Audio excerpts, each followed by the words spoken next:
If you ever feel out of control around food, you're not alone, and you're in the right place to learn practical, no-nonsense information about why you binge and how to stop. Binge eating does not mean that something is wrong with you. It's a natural but primitive brain response that you can correct. If you're ready for change, sign up for the Brain Over Binge self-paced online course for less than $20 per month. And if you feel you need personalized support, we also offer one-on-one coaching and group coaching. To learn more, go to brainoverbinge.com/subscribe. And I hope you enjoy the show.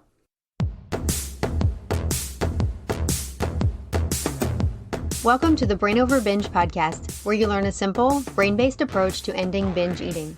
I'm so glad you're listening today.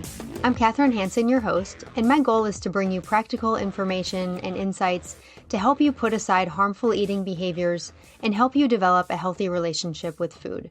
Today's episode is a discussion that Coach Julie and I had about a multifaceted topic that I know you're going to find useful and applicable to so many areas of life and recovery. Hi, Julie, welcome back. Hi, Katherine. So nice to be with you. We are going to talk about boundaries today, and this is a big topic. I mean, in many areas of life, even when it doesn't even come to food, but we're going to tie it in with binge eating and recovery and just talk about the many ways that boundaries might come into play and how you can use boundaries to help support yourself. Great. Yes, it's going to be a good discussion.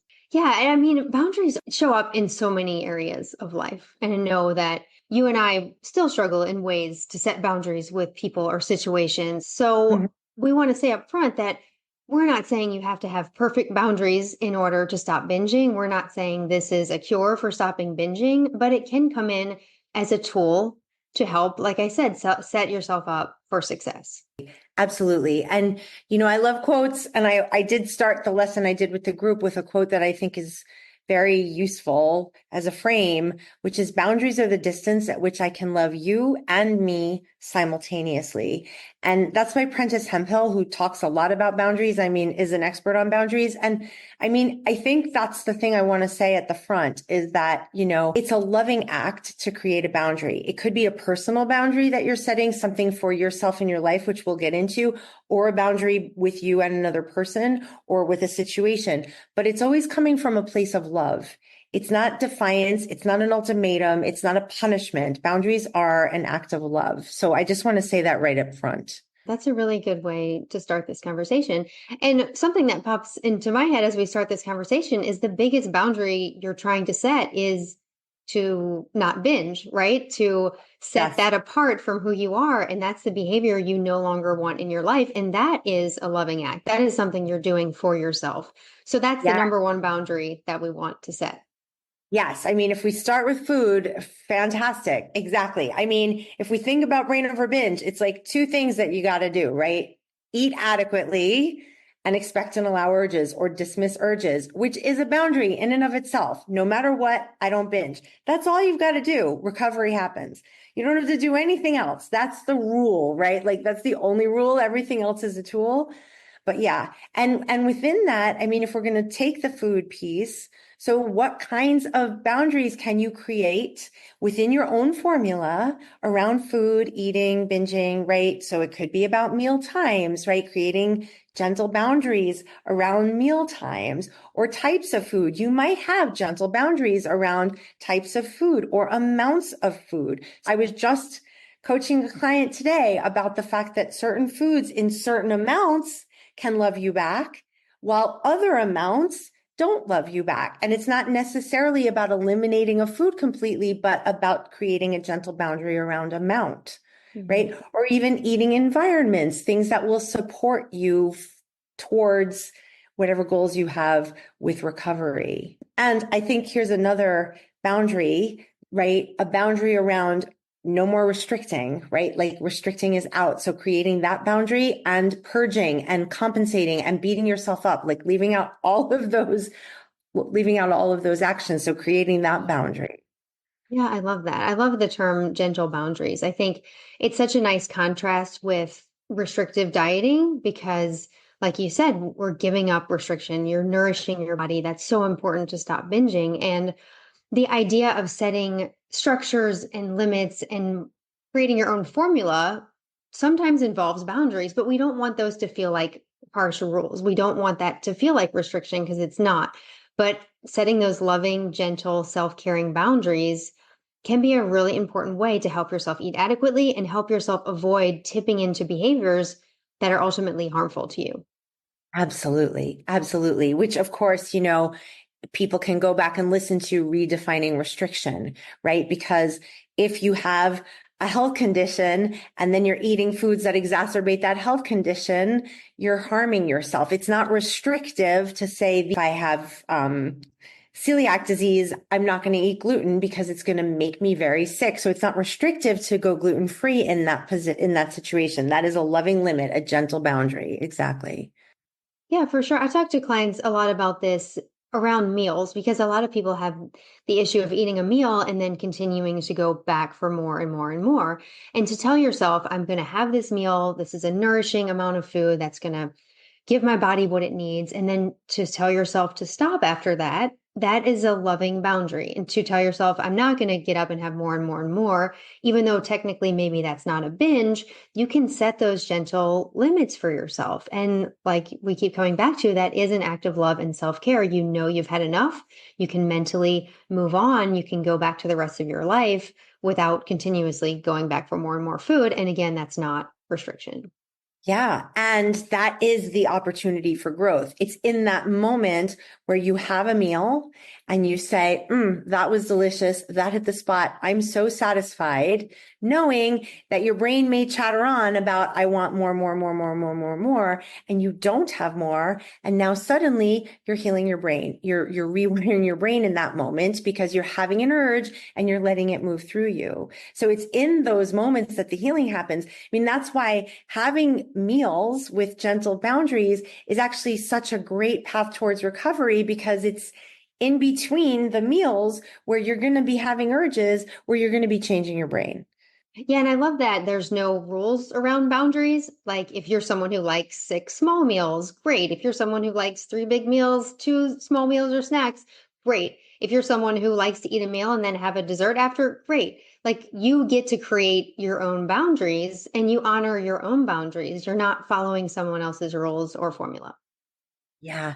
And again, those boundaries are coming from love. And funny thing, like that word, it always comes up, but it's like foods you love that love you back in amounts. There's the boundary that love you back, right? And leave you feeling sated. And love means you love it before, during, and after you eat it. So it's all tied to that. And yes, so much owning choice here, right? Like you're choosing.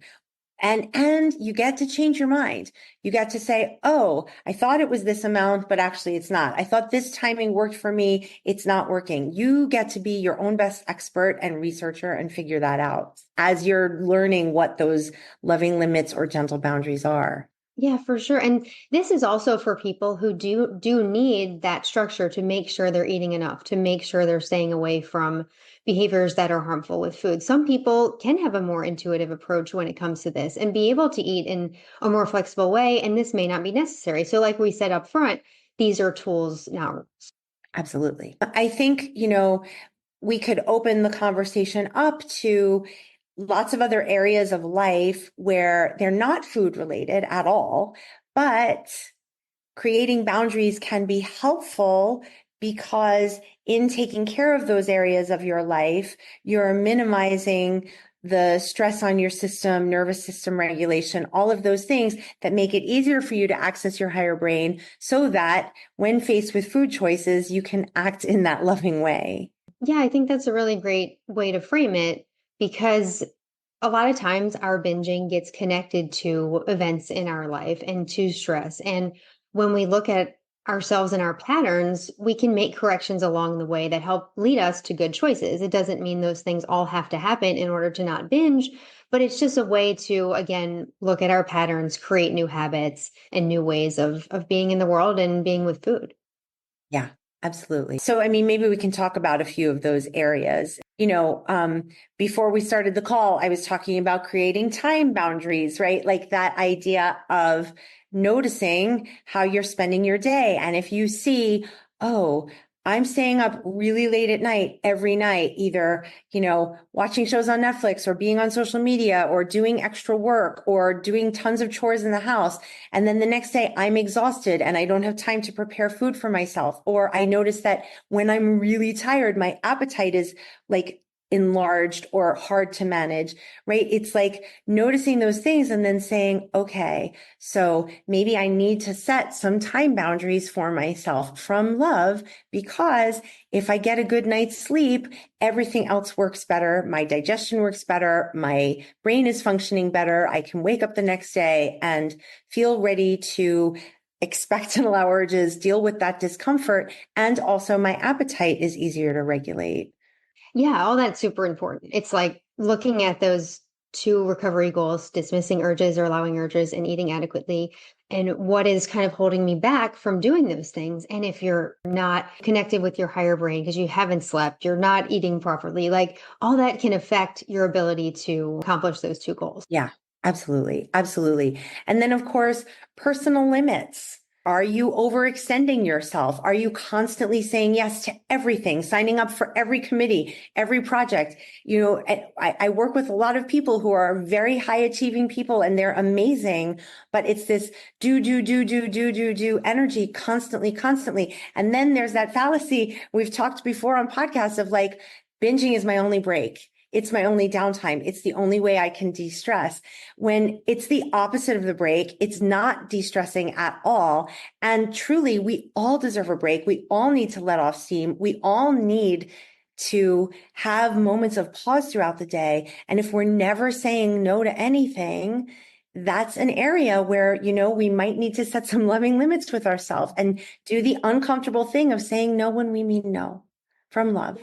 Yeah, and I want to kind of go on a little bit of a tangent here about that, because I think that comes with the territory of people who are prone to have issues with food. Like we tend to be people pleasers in a lot of ways. We tend to want to do, go. Like that perfectionistic mindset tends to be correlated with people with eating disorders. And I think that it's something that I was taught for sure in therapy. Like, if you can learn to not be such a people pleaser, if you can learn to, set these boundaries, you won't want to binge, or it will free you up to, not need to binge to cope. And, that's not what we're saying here. But I want to say that it can be hard to set a boundary as a person who's a people pleaser, as a person who struggles with that. And so I would set a boundary, love to not do things and not go. But then I'd feel so guilty about that. I would feel so like I let people down. And then, I would think that that made me binge. So like, I want to tell you here that your lower brain is going to kind of make excuses to binge no matter what, right? If you say no, you might feel guilty. Your lower brain is like, oh, like you're such a failure. You might as well binge. If you say yes and do, oh, I need a break. I need to binge. So like really be aware as you set these boundaries that your lower brain can use kind of anything to justify a binge. So remember to kind of separate your ability to set boundaries with your ability to binge and not binge, because setting boundaries is something that's a hard thing that we all kind of have to face every day. And it's something that you'll practice at, you'll get better. And even if you don't strike the right balance, you can still keep that primary boundary with yourself of I don't binge. Yeah. I mean, 1,000,000%. There's so much there. I mean, again, it's like, yes, it is uncomfortable to set a boundary. It's even more uncomfortable to enforce the boundary once you've set it. Right. And I'm going to go back to the ultimate boundary that we want you all to be setting is to not binge. And if you can have an urge and let it move through you, you can also learn to communicate boundaries with people or situations in your lives. That is an opportunity for growth. I mean, setting a boundary and following through on it is the ultimate in productive discomfort. And so you go in with eyes wide open. Just like I say, when you're ready to recover, you go in eyes wide open. It's not going to be super easy. You're going to have discomfort, but you want the productive discomfort of growth and change, not the destructive discomfort of binging or saying yes constantly and driving yourself into the ground. So again, boundaries come from love and they're for you, but they're not against the person or the situation that you're setting the boundary. And they can make your relationships better because you're actually showing up honestly, right? And so when you communicate them, you want to expect that discomfort to be there. Right. And do things. So you go in eyes wide open. I'm going to set a boundary and then I'm going to have urges. Probably, right? Oh my God, I can't believe I said that. Why did I say that? They're going to be so mad at me. I shouldn't have done that, whatever it is. And then that discomfort's going to come. And then the next thing that's going to happen is, my friend Murray the dinosaur is going to be like, a binge would be good. You're in danger. Right. And so it's like expecting all of that and be like, oh, I'm just growing here. I'm just setting a boundary. Let me take a breath. Right. That's all that's going on here. And again, when you do it from this place of love and with clarity, like I'm making this decision because I can't show up as my best self when I do this thing. Or when I set this boundary, it's because I'm at capacity and I'm speaking my truth. I'm speaking it honestly. And I know it's going to be a little uncomfortable, but we'll all figure it out. We'll all survive.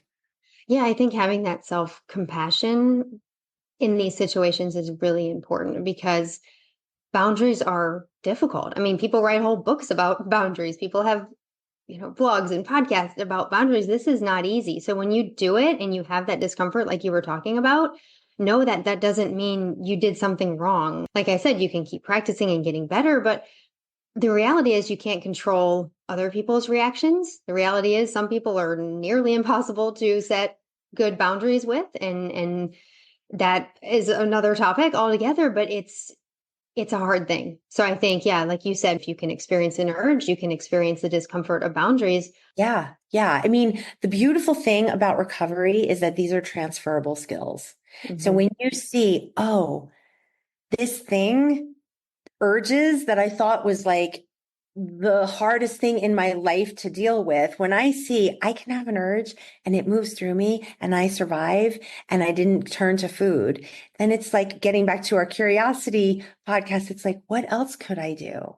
And maybe there's like some area in your life where you're thinking, maybe if I can be uncomfortable, have an urge and not eat, I could also speak my truth in this situation, deal with that discomfort and see that like I'll still stand. It's like dip your toe in with easy things, set a time boundary, right? Do things that are just, start with yourself, start with setting some boundaries for yourself in areas where you see like, I'm not helping myself here. Try that out, deal with that discomfort because it's going to generate discomfort. It's going to be 10 o'clock at night and your brain's going to be like, oh, but I love that show. I just really want to see the next episode of Emily in Paris. Not me.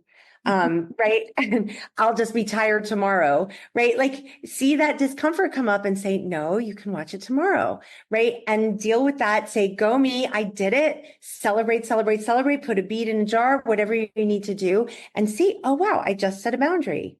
Like it might be in shopping areas, like where you're going to say, I'm not spending any money right now on things that I don't need. And so allow those urges to come up. Look for little areas before you tackle the big ones, in relationships, for example, which can probably be the hardest area.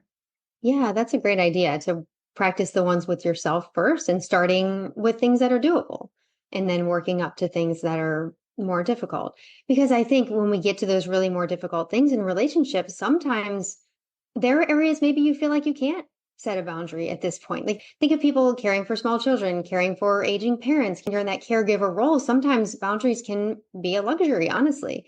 And that's okay. And that's where we get back to you can still avoid a binge, but there are probably small ways you can have boundaries and add self-care, even if there's areas where boundaries just don't feel like an option at this point.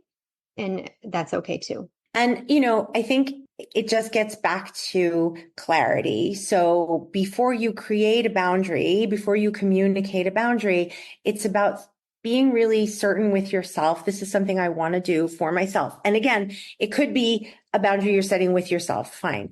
But if you're communicating in a boundary with another person, if anybody's listening and that's something that they want to dabble in, it's about getting that clarity that before you set it, you're 100% committed to following through on it, even when you don't feel like it, even when you don't want to.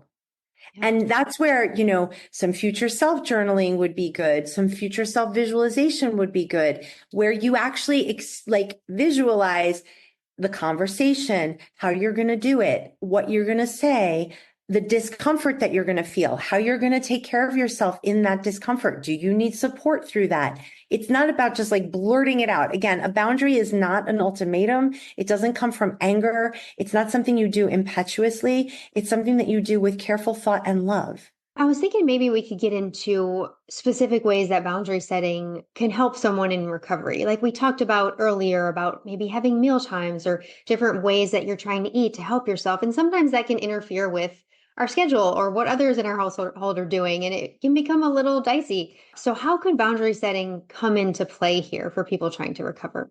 Yeah, that's a great question. That's a great question. I mean, there are a lot of ways. I mean, first of all, in the beginning of recovery, there's this need sometimes to protect yourself, right? Protecting your space, protecting your privacy. Sometimes that can happen, right? Protecting your meal times because those meal times are so important to helping you recover. That consistency, showing your brain that you're actually healing and that you're nourishing it on almost on the clock, but that you're feeding yourself regularly and consistently.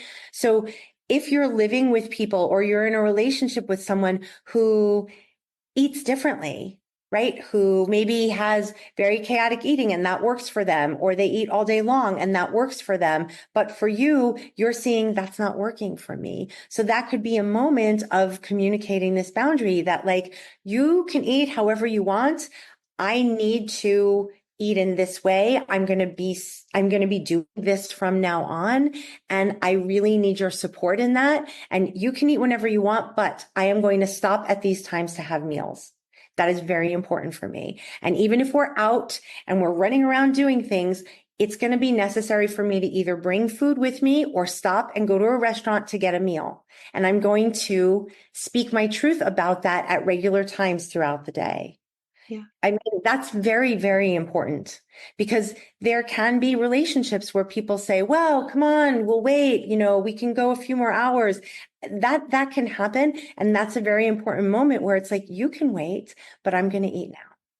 Yeah. And that's said with love, but also a sense of like calm confidence that like, I know for myself, this is my truth. I've made this decision and it's maybe uncomfortable at first to set that boundary as we were talking about before, but it's about knowing I'm doing this because I'm healing from an eating disorder.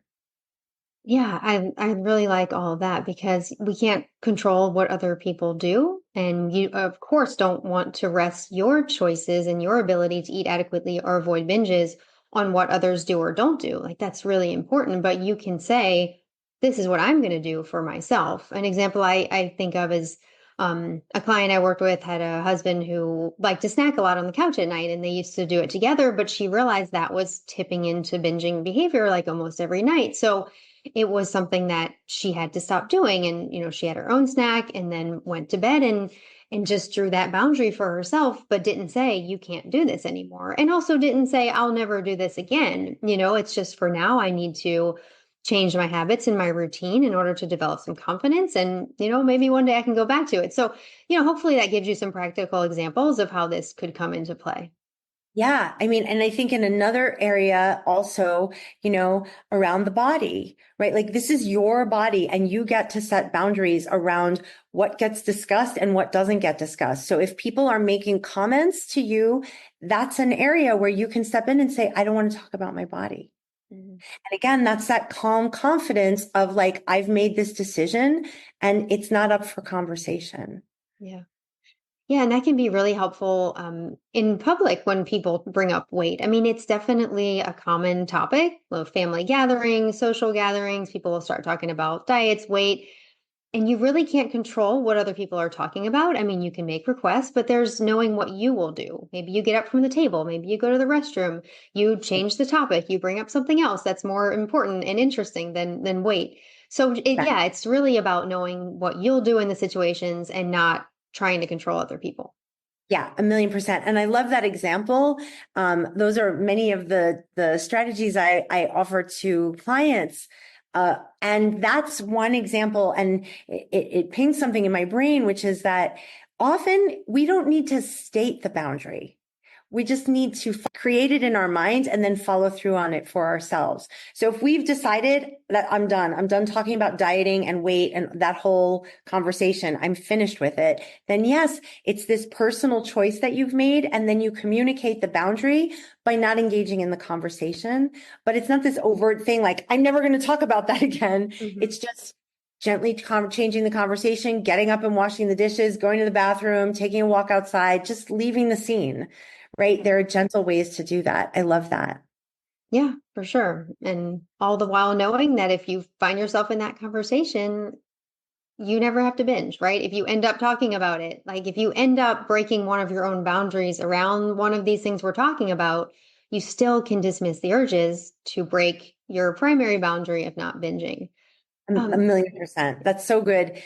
And getting back to our perfectionistic tendencies, it's like, you're going to break your boundaries. Like it's going to happen. Like be prepared for that. It's going to happen. Just treat it like a learning moment. What went well? What didn't go well? What will I do differently? Recommit, reconnect, and just keep moving forward because it's going to happen. You're going to forget that you set a boundary. It's going to happen.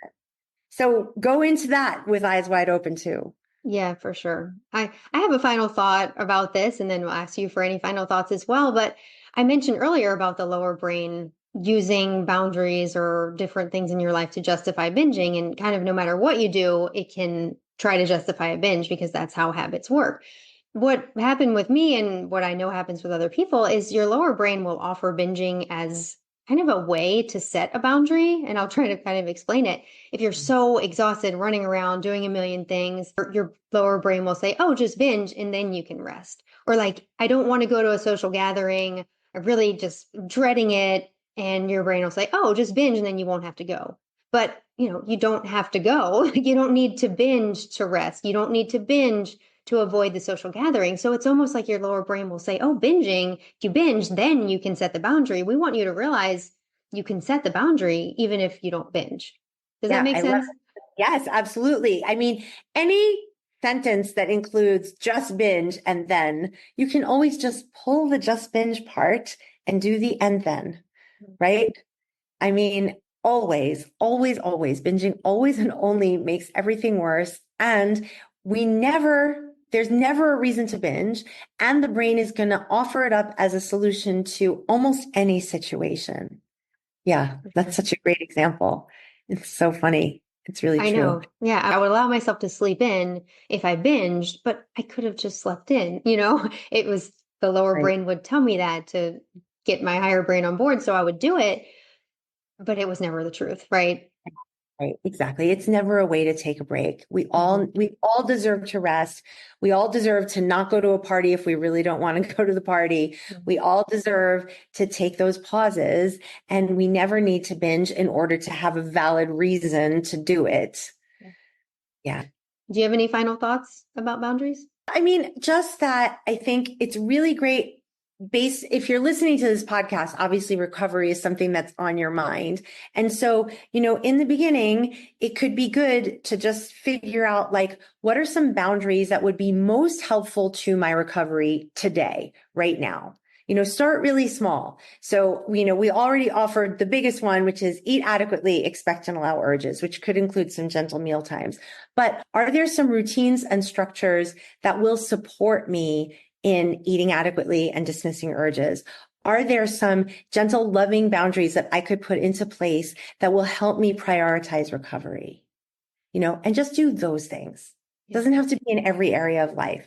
And as I said before, these are all transferable skills. So when you see, oh my goodness, I am doing it here. Amazing. Now you can be with that discomfort. Where else can you apply it? So just get curious and move things over, but don't think you have to take on everything all at once. Yeah, I think that's a really great point because it can be overwhelming. Like I said, people write whole books about boundaries. This is big. This is like, pretty deep stuff in our lives. So when you think about recovery, just think what boundaries will help me better dismiss urges, what boundaries will help me better eat adequately, and work on those and start with the ones that feel the most doable and then continue from there. Yeah, Fantastic. Fantastic. And of course, if you need support with this, we are here to help you. The group is always available. That is a wonderful place to practice with boundaries or get some one-on-one coaching, whatever you need. But like coaching can be really helpful in working through that discomfort with support. Yeah. And I think just even determining the situations where boundaries may be needed, where you may need to set yourself up for success by protecting your sleep, protecting your meal times, different things like that to talk through and like really what's necessary for you personally in order to accomplish those two recovery goals. Exactly. Well, thank you so much, Julie. This has been a great conversation about boundaries. Thank you, Catherine. So good to be with you. Thank you so much for listening today. We hope you'll join again next time. As always, if you need more support, the Brain Over Binge resources are in the show description. And this includes my 2 books, the online course, and one-on-one coaching and group coaching. As you learn to set loving and gentle boundaries for yourself, I want to encourage you and remind you that you have the power to change your brain and live a binge-free life. The Brain Over Binge podcast is produced and recorded by Brain Over Binge Recovery Coaching, LLC. All work is copyrighted by Brain Over Binge Recovery Coaching, LLC, and all rights are reserved. As a disclaimer, the host of the Brain Over Binge podcast are not professional counselors or licensed healthcare providers, and this podcast is not a substitute for medical advice or any form of professional therapy. Eating disorders can have serious health consequences, and you are strongly advised to seek medical attention for matters relating to your health. Please get help when you need it, and good luck on your journey.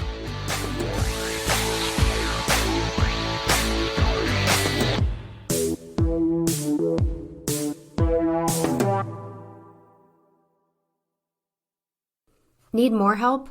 You can find all of our current and upcoming options for support at brainoverbinge.com.